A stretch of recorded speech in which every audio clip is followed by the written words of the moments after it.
संसद छलेर ल्याइएको अध्यादेशका आधारमा संसदकै सबैभन्दा ठूलो दल दुई चिरा भएको छ। अध्यादेशको सहारामा शासन गर्ने र टुटफुटको राजनीतिले सत्ता टिकाउने खेलको विकृत स्वरूप पुनः देखिएको छ। कान्तिपुर समाचारमा आज अध्यादेशले बनाएको नजिर र नेताहरूको सत्ता स्वार्थका कारण अस्थिरता उन्मुख राजनीति। नमस्कार, अब मुख्य समाचार। अध्यादेश जारी भए लगत्तै संसदको सबैभन्दा ठूलो दल एमाले फुट्यो। नेपाल समूहले बनायो नयाँ पार्टी। जसपाको ठाकुर पक्षद्वारा पनि नयाँ पार्टी गठनका लागि निवेदन दर्ता। लामो समयदेखि सघाएका प्रभावशाली नेताले नै अन्तिम समयमा नेपालको साथ छाडे। एमाले संस्थापनबाट अष्टलक्ष्मी शाक्य बागमती प्रदेशको मुख्यमन्त्री। स्वदेशी लगानीमा निर्मित माथिल्लो तामाकोशी आयोजनाले पूर्ण क्षमतामा उत्पादन थाल्यो। 456 मेगावाट बिजुली राष्ट्रिय प्रसारण लाइनमा। अफगानिस्तानको जलालाबादमा तालिबान लडाकु र सर्वसाधारण बीच राष्ट्रिय झण्डालाई लिएर हिंसा, 2 जनाको मृत्यु।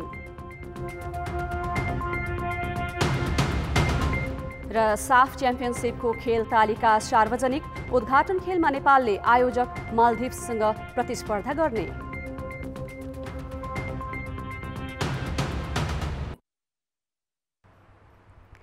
सरकारले दल विभाजन सम्बन्धी अध्यादेश जारी गरेकै दिन संसदको सबैभन्दा ठूलो दल नेकपा एमाले आज विभाजन भएको छ। वरिष्ठ नेता माधव कुमार नेपालले एमालेका 58 केन्द्रीय सदस्य लिएर उस्तै नामको नेकपा एमाले समाजवादी गठन गरेका छन्। राष्ट्रपति विद्यादेवी भण्डारीले अध्यादेश प्रमाणीकरण गरेको केही घण्टामै एमालेको असन्तुष्ट समूहले निर्वाचन आयोग पुगेर नयाँ दल दर्ता गरेको हो। नेकपा एमाले समाजवादी नामको पार्टीका अध्यक्षमा पूर्व प्रधानमन्त्री समेत रहेका नेता नेपाल छन्। दोस्रो वरियतामा एमालेकै पूर्व अध्यक्ष तथा वरिष्ठ नेता झलनाथ खनालको नाम छ। पार्टी केन्द्रीय कमिटिको संख्या 95 कायम गरिएको छ। कमरेड माधव कुमार नेपालको अध्यक्षतामा पार्टी बनेको छ। कमरेड झलनाथ खनाल उहाँ वरिष्ठ नेता हुनुभएको छ। बाँकी सबै केन्द्रीय सदस्यहरू छौँ र सँगसँगै हामीले आजको दिन 95 जनाको केन्द्रीय कमिटी गठन गरेका छौँ। उनीहरूले मागेको चुनाव चिन्ह खुला किताब अर्को दलसँग मिलेपछि चिन्ह भने थाँती राखिएको छ। एमाले विभाजनमा नेता नेपाल निकटका दोस्रो तहका प्रभावशाली नेताहरूले साथ छोडेका छन्। 3 उपाध्यक्ष भीम रावल, अष्टलक्ष्मी शाक्य र युवराज गेवाली पनि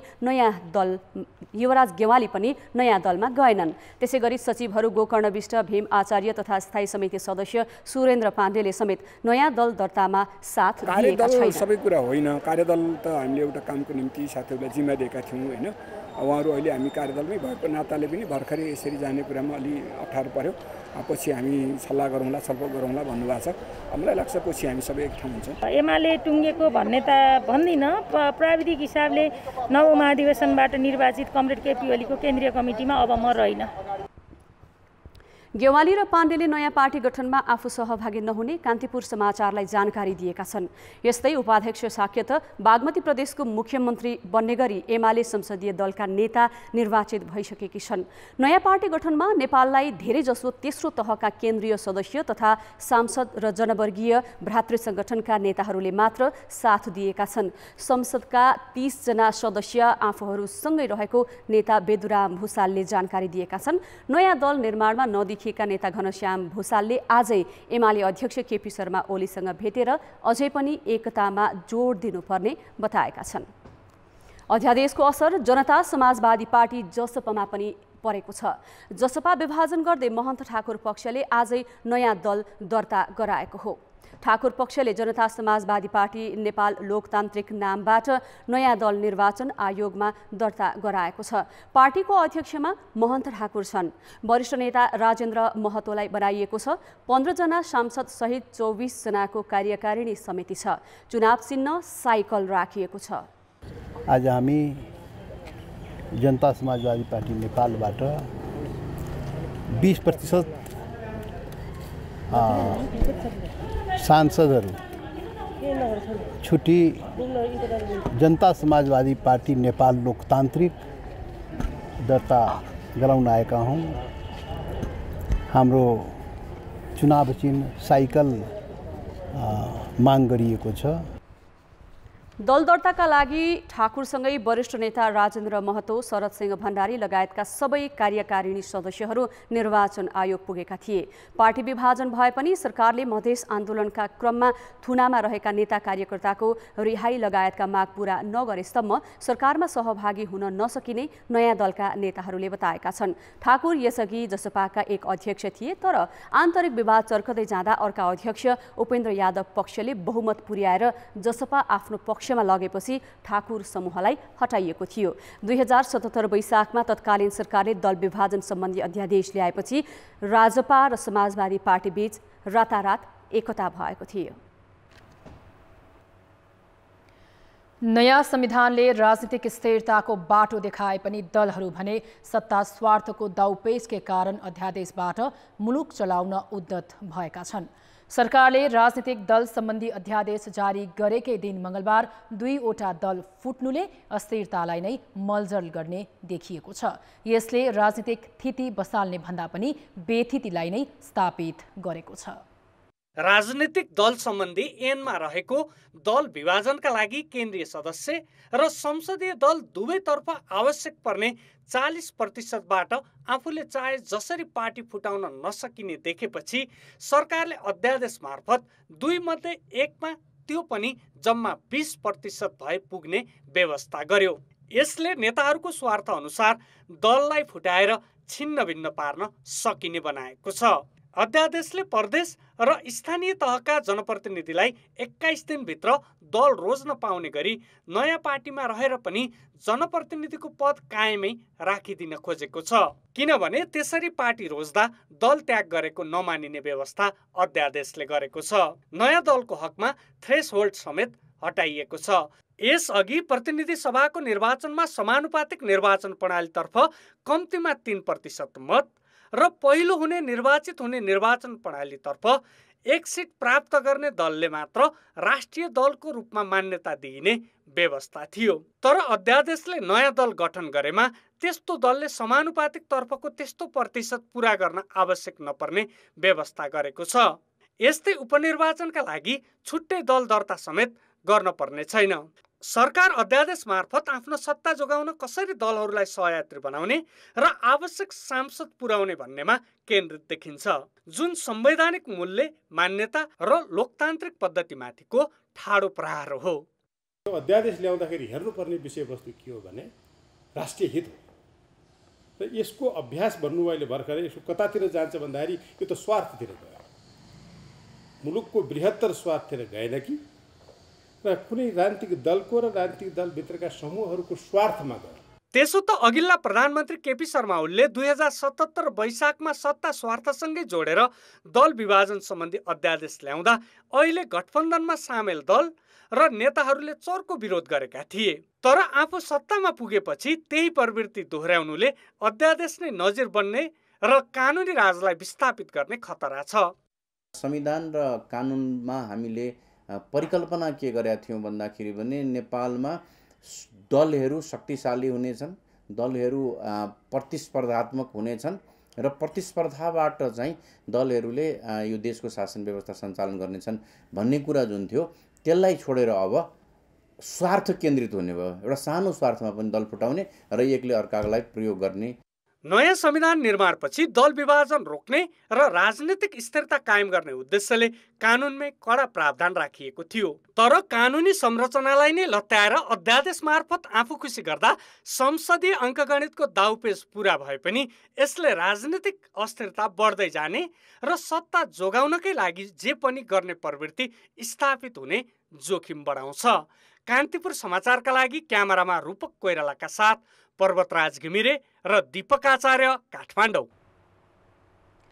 नेकपा एमालेको गठनदेखि नेतृत्वसम्म कुनै समयका हर्ताकर्ता नेता माधव कुमार नेपालले अन्ततः पार्टी नै परित्याग गरेर नयाँ दल गठन गरेका छन्।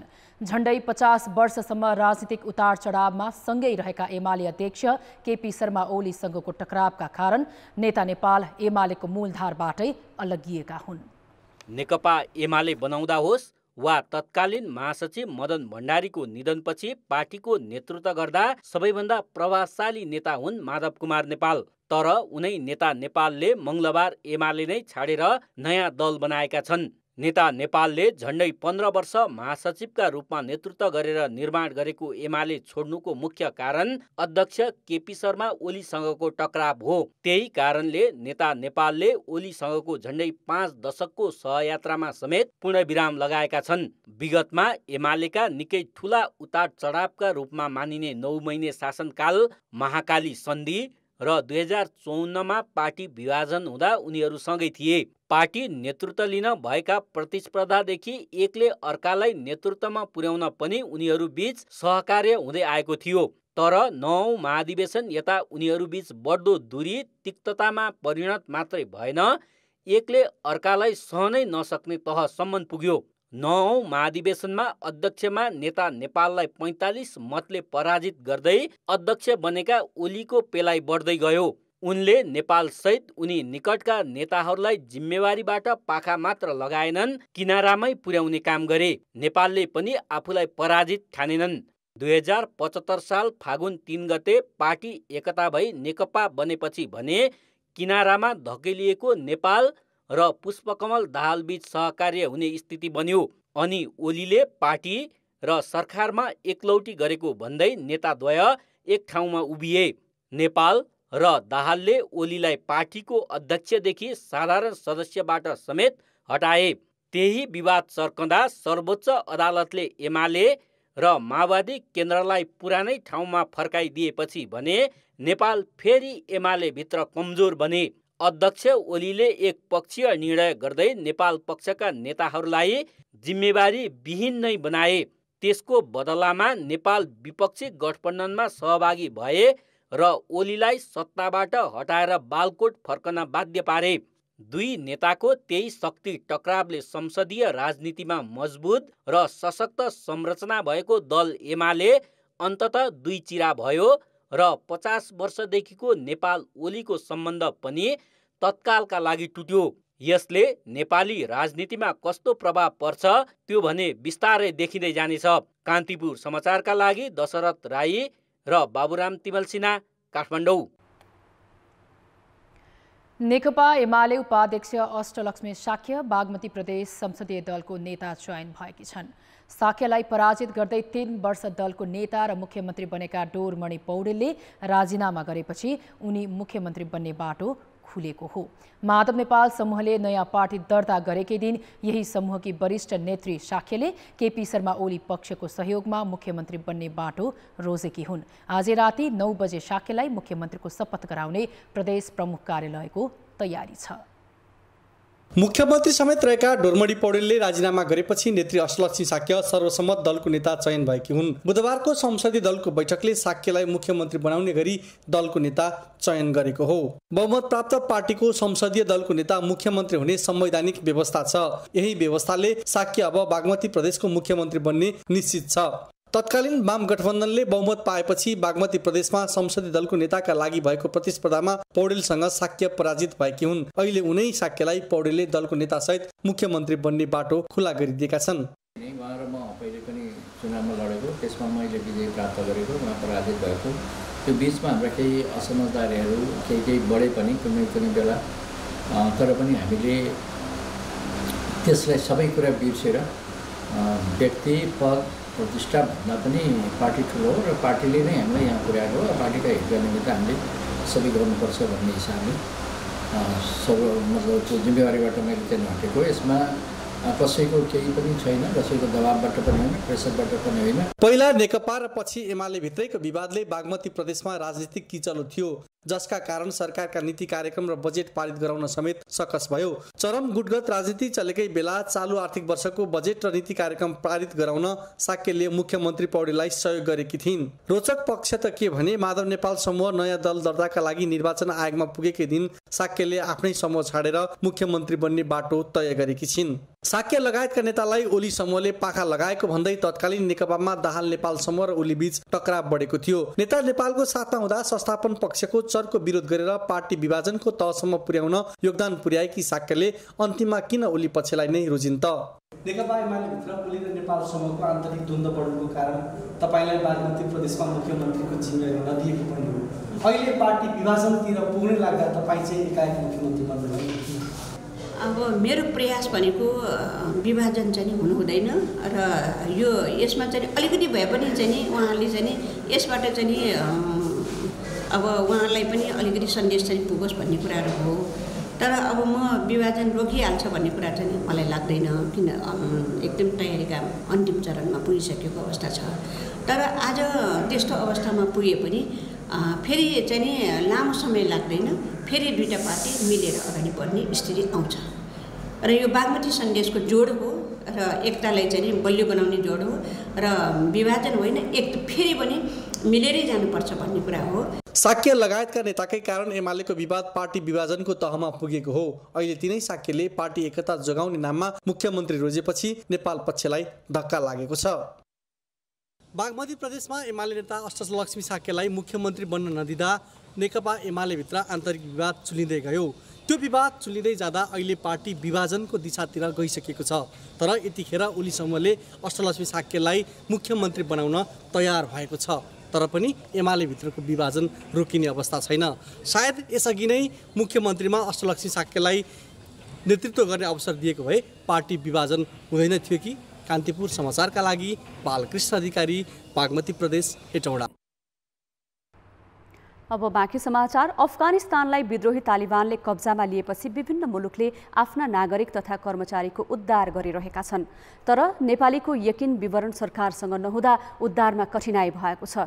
यसै पनि उद्धार कार्य ढिलो भइरहेका बेला धेरै नेपाली गैर कानुनी बसेकाले सङ्कटग्रस्त अफगानिस्तानमा रहेका नेपालीले कहिलेसम्म देश फर्किन पाउँछन् भन्ने अनिश्चित छ।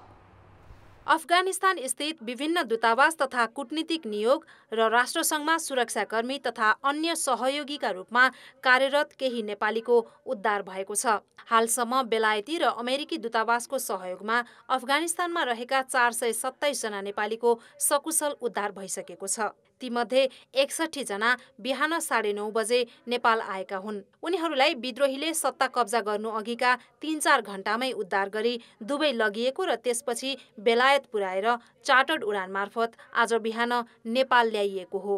अफगानिस्तानबाट उद्धार गरी ल्याइएका सबै नेपालीलाई सेनाले पीसीआर परीक्षणका लागि सामाखुसी स्थित राधास्वामी सत्सङ्ग व्यास नेपालमा ल्याउने गरेको छ र संक्रमण मुक्त हुनेहरूलाई घर पठाउने र संक्रमण भएकालाई यहीँकै आइसोलेसन सेन्टरमा राख्ने गरेको छ। अप्रत्याशित र हताशमै कार्यक्षेत्र छाडेका उनीहरूले स्वदेश आएर राहतको श्वास फेर्दै अफगानिस्तानबाट निस्किँदा आफ्नो ज्यान जोगाउन मात्रै ध्यान दिएको र अत्यावश्यक सबै सामान छोडेर भागेको अनुभव सुनाए। त्यहाँको स्थिति त अब त्यही नै हो, कोही चप्पल, कोही जुत्ता, कोही कट्टु, अब यस्तै हो, कोही भेस्ट, त्यस्तोमा नि भइयो। अब त्यो जति भोग्यो आफै, त्यो त खुद हामी आफै भोगेर आइयो, हामी सबै साथीहरू नै भोगेर आयौँ होइन। अब त्यो हाम्रो लगेजहरू चाहिँ अब उतै छुट्यो। अब त्यो लगेजको माया होइन, ज्यानको माया थियो सबैभन्दा ठुलो कुरा। अब हामी चाहिँ त्यही हो, ज्यान जोगाउनतिर लाग्यौँ, हामीलाई सामानको मतलब भएन। अब सामान त कति थियो। अब अफगानिस्तानमा करिब 1500 नेपाली रहेको परराष्ट्र मन्त्रालयको अनुमान छ, तर विवरण सङ्कलनमा अप्ठ्यारो परेको मन्त्रालयको भनाइ छ। त्यसैले उद्धारलाई सहज बनाउन कन्सुलर सेवा विभागले अनलाइन फारम भर्न भनेको छ, जसमा हालसम्म 300 जनाले विवरण भरेका छन्। सबैलाई सकुशल स्वदेश फिर्ता गर्न औपचारिक अनौपचारिक सबै कामलाई तीव्रता दिइएको विभागको भनाइ छ। हाल विभिन्न दूतावास र राष्ट्रसङ्घका कर्मचारीको उद्धार भइरहेकाले सम्पर्कमा रहेका नेपालीको उद्धार गर्न परराष्ट्रले सम्बन्धित निकायलाई आग्रह गरेको जनाएको छ। विद्रोही समूह तालिबानले सत्ता हातमा लिएपछि अफगानिस्तानमा सुरक्षा खतरा बढेको भन्दै विभिन्न मुलुकहरूले त्यहाँ रहेका आफ्ना नागरिकहरूको उद्धारमा तीव्रता दिइरहेका छन्। तर दुःखको कुरा, हाम्रा नेपाली नागरिकहरू त्यहाँ कति छन् भन्ने यकिन तथ्याङ्क परराष्ट्र मन्त्रालयसँग समेत छैन। यस्तोमा त्यहाँ रहेका सम्पूर्ण नेपालीहरूको खोजी र उनीहरूको सकुशल उद्धारमा सरकारले विलम्ब नगरोस्। कान्तिपुर समाचारका लागि क्यामेरामा पशुपति बुढाथोकी र मुरारी घिमिरेका साथमा शर्मिला खनाल, काठमाडौँ। आज कोभिडका 42 जना बिरामीको मृत्यु भएको छ। यस्तै 2600 जना भन्दा बढीमा कोभिड पुष्टि भएको छ। स्वास्थ्य मन्त्रालयका अनुसार 11800 भन्दा बढीको PCR परीक्षण गर्दा 2613 जना अर्थात् 22% संक्रमण पुष्टि भएको हो। एन्टिजेन परीक्षणको संक्रमण दर झन धेरै छ। 3400 जनाको एन्टिजेन परीक्षण गर्दा 23% संक्रमण देखिएको छ। संक्रमणको ग्राफ उकालो लागेकाले सक्रिय संक्रमितको संख्या 40,300 नाघेको छ। आज काठमाडौँमा मात्र 711 संक्रमित थपिएका छन्। काठमाडौँपछि संक्रमण दर कास्की र झापामा धेरै छ। कास्कीमा 315 र झापामा 183 संक्रमित थपिएका छन्। कोभिडका 950 बिरामी आइसियु र भेन्टिलेटरमा उपचाररत छन्। खोप लगाउने क्रम भने घटेको छ। पछिल्लो 24 घण्टामा 84,000 जनालाई खोप लगाइएको स्वास्थ्य मन्त्रालयले जनाएको छ। एमबीबीएस, बीडीएस लगायत चिकित्सा शिक्षाका कार्यक्रम चीनमा अध्ययन गरी फर्केका विद्यार्थीले नेपालमा इन्टर्नसिपको व्यवस्था गर्न सरकारलाई दबाब दिइरहेका छन्। उनीहरूले देशभित्रकै अस्पतालमा इन्टर्नसिपको व्यवस्थाका लागि दबाब दिनुमा कोभिडलाई कारण देखाएका छन्। सन् 2014 र 2015मा चीनका विभिन्न विश्वविद्यालयमा भर्ना भई एमबीबीएस र बीडीएस अध्ययन गरेर फर्किएका विद्यार्थीको दैनिकी करिब 1 महिनादेखि हातमा प्लेकार्ड बोकेर बितिरहेको छ। उनीहरू कहिले चिकित्सा शिक्षा आयोग पुग्छन् त कहिले नेपाल मेडिकल काउन्सिल, शिक्षा र स्वास्थ्य मन्त्रालय पनि धाइसकेका छन्। यिनीहरूको मुख्य माग देशभित्रकै अस्पतालमा इन्टर्नसिप गर्न पाउनुपर्छ भन्ने हो। यस्तो माग गर्नेको सङ्ख्या 200 हाराहारी छ। कोभिडका कारण चीन जान सक्ने अवस्था नरहेको र विश्वविद्यालयले पनि नबोलाएको कारण देखाएर विद्यार्थीले देशभित्रै इन्टर्नसिप दिने व्यवस्था मिलाउन दबाब दिएका हुन्। अहिले हाम्रो यो इन्टर्नसिप गर्न नपाउँदाखेरि चाहिँ हामीले पढेको कुराहरू एक बिर्सिने भयो। दोस्रो कुरा हामीलाई फ्रस्ट्रेसन छ हैन, किन हाम्रो उमेर बढ्दै गइरहेछ हैन, त्यही अनुसार हाम्रो पढाइ त रोकिरहेको छ नि त। कमसेकम नेपाल सरकारले एटलिस्ट हामीलाई इन्टर्नसिप मात्र गर्न दिनुभयो भने त्योभन्दा अर्को हाम्रो फेरि अघि बढ्ने थियो नि त। जस्तै अब हामी इन्टर्नसिप सकिसके पछाडि मेडिकल काउन्सिल पास गरिसकेपछि हामी आफ्नै देशमै काम गर्न चाहन्छौँ नि त। चिकित्सा शिक्षा आयोगले चाहिँ हाम्रो अन्तर्गत पर्दैन। तपाईँहरू एनएमसी जानुहोस्। सुरुवातको समयमा चाहिँ तपाईँहरू नेपाल मेडिकल काउन्सिल जानुहोस्। नेपाल मेडिकल काउन्सिलमा चाहिँ हामी पुग्दा नेपाल मेडिकल काउन्सिलले नि सेम कुरा गर्नुभयो कि हाम्रो अन्तर्गत तपाईँहरूको समस्या परेन, तपाईँहरू चिकित्सा शिक्षा आयोगमा जानुहोस्। त्यसपछि हामी यो दुईटै निकायबाट आशाविहीन भएपछि हामी चाहिँ स्वास्थ्य मन्त्रालयको ढोका ठकठकायौँ। त्यहाँ पुग्दा चाहिँ स्वास्थ्य मन्त्रालयले चाहिँ हुन्छ तिमीहरूको अहिले सिचुएसन अब यस्तै छ, फर्किन सक्दैनौ।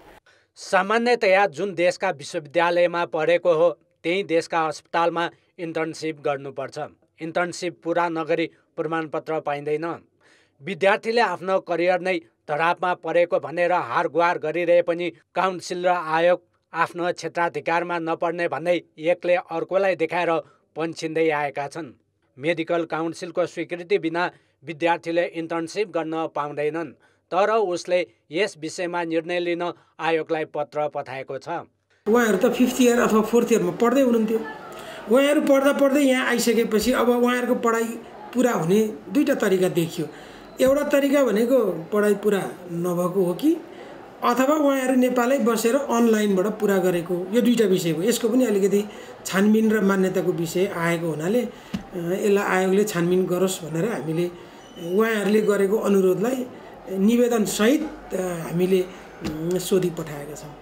चीनमा अध्ययन गरेर नेपालमा इन्टर्नसिपका लागि विद्यार्थीले हारगुहार गरेको यो पहिलो पटक होइनन्। यसअघि भाषाको समस्या देखाएर विद्यार्थीले आफ्नो पक्षमा निर्णय गराएको उदाहरण छ। कान्तिपुर समाचारका लागि क्यामेरामा हेमन्त कटवाल र विकास जोशीका साथ नारायण किलम्बु, काठमाडौँ।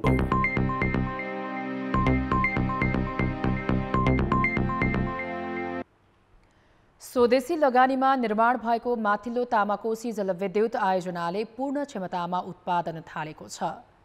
राष्ट्रिय गौरवको यस आयोजनाले 456 मेगावाट विद्युत गए रातिदेखि उत्पादन थालेको हो।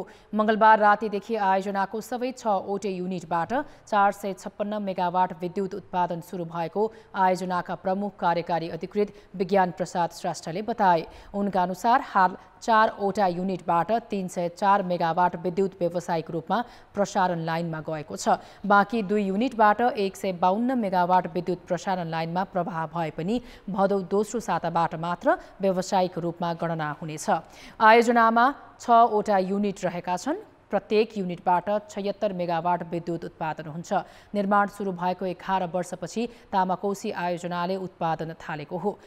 2067 सालबाट निर्माण सुरु भएको थियो। भूकम्प नाकाबन्दीले ढिलाइ भएको आयोजनामा कोभिडले समेत प्रभाव पारेको थियो।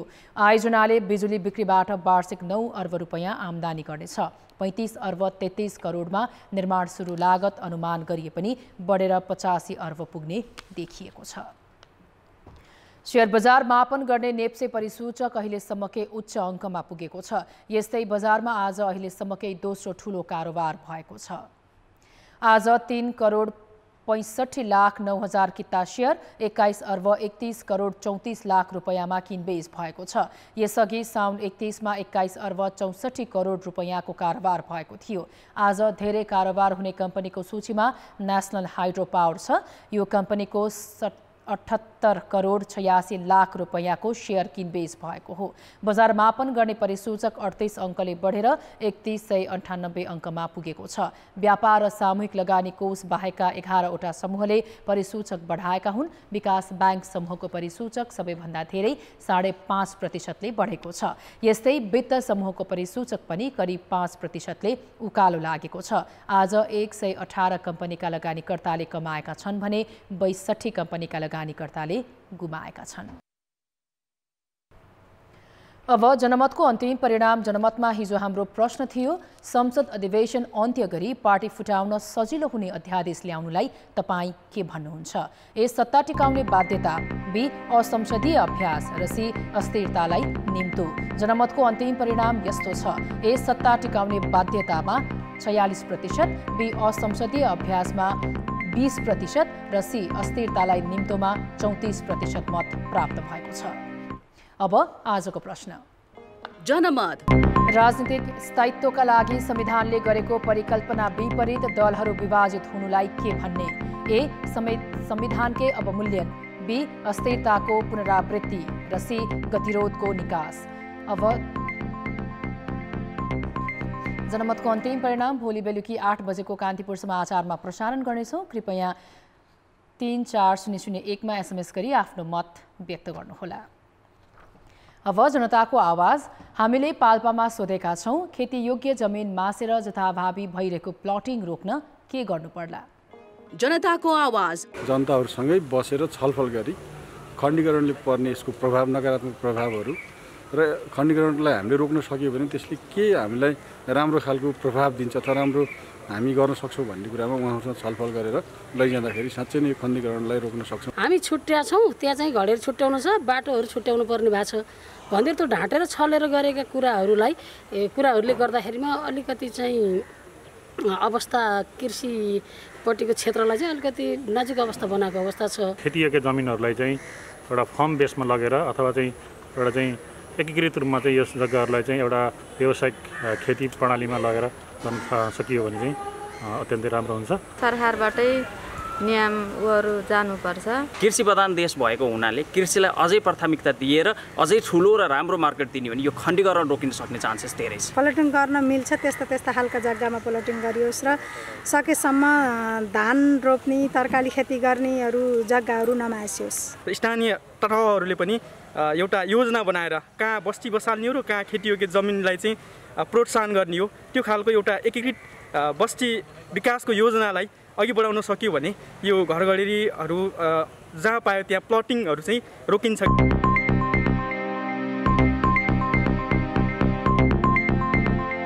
खेलकुद समाचार।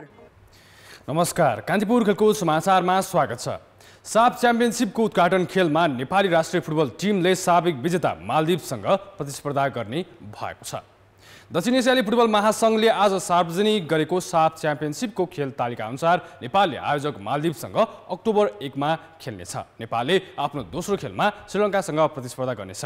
यो खेल अक्टोबर 3 मा हुनेछ। नेपालले अक्टोबर 8 मा 7 पटकको च्याम्पियन भारत र अक्टोबर 11 मा बङ्गलादेशसँग प्रतिस्पर्धा गर्ने तालिका रहेको छ। प्रतियोगिताका शीर्ष 2 टिम फाइनलमा पुग्नेछन्। 5 देशले मात्र सहभागिता जनाउने प्रतियोगिताको फाइनल खेल अक्टोबर 13 मा हुनेछ।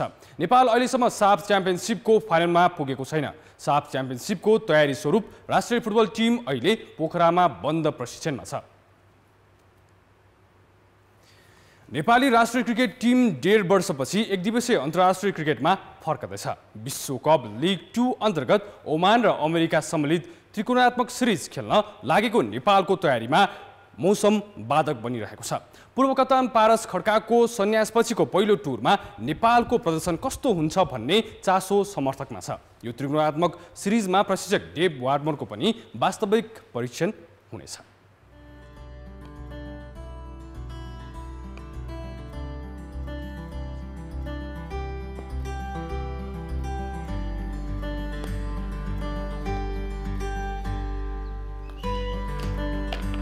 नेपालमा अहिले क्रिकेटको मौसम होइन। वर्षाका कारण कीर्तिपुर मैदान पनि खेल्न योग्य छैन। खेलाडी अधिकांश समय नेटमा नै बिताइरहेका छन्। ओमान र अमेरिका अङ्क तालिकाको शीर्ष 2 मा रहेका टिम हुन्।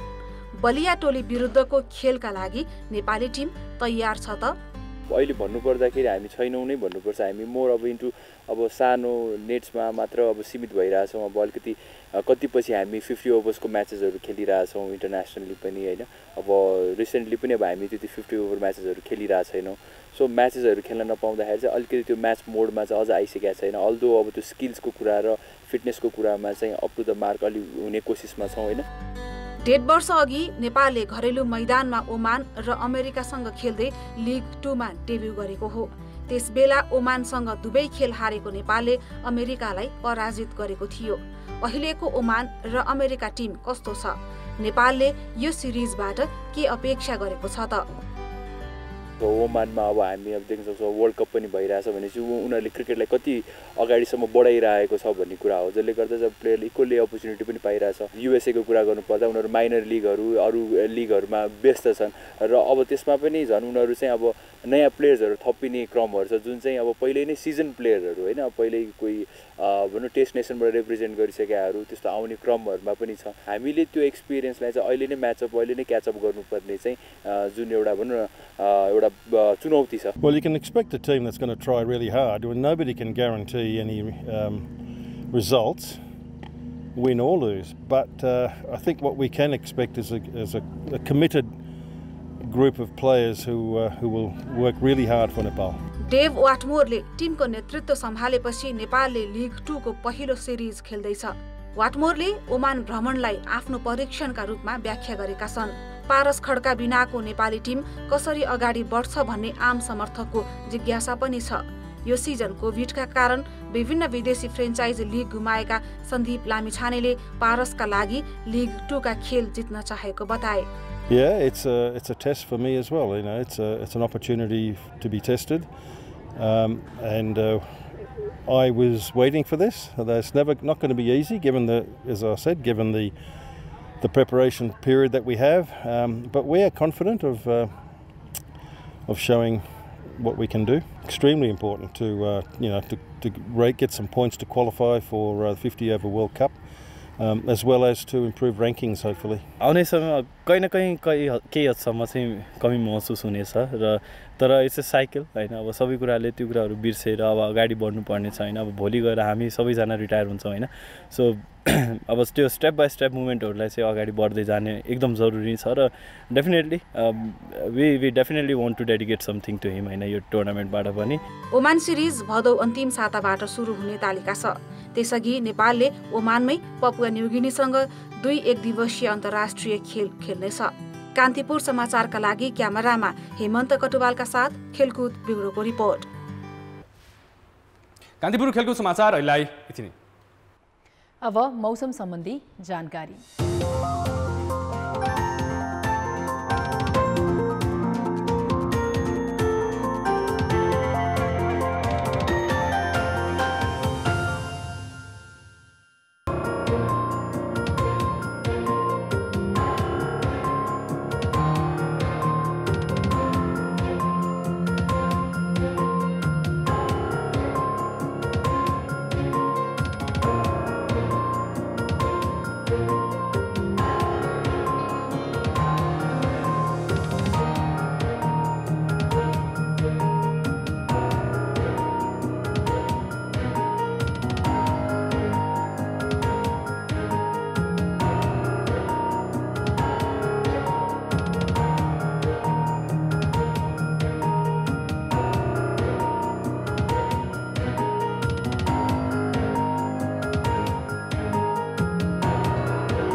कान्तिपुर समाचार अहिलेलाई सकियो। कान्तिपुर टेलिभिजन हेर्दै गर्नुहोला।